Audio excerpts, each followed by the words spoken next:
Eto pa mga bossing ko, may tuturo ako sa inyo sa pamamagitan naman ng bawang. Kayo po mga bossing ko ay maghimay ng bawang kagaya po nito. Yan, himayin po natin siya. Ito po ay makakatulong upang sa ganon, masigit po kayo na swertihin.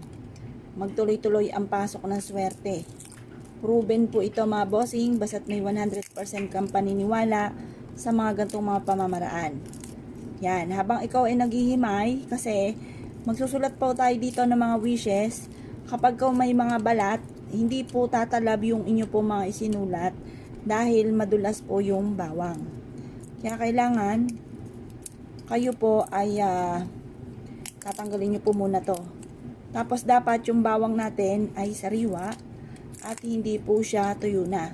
Kapag tuyo na yan, huwag nyo nang gamitin pampaswerte dahil hindi rin po yan tatalab. Yan.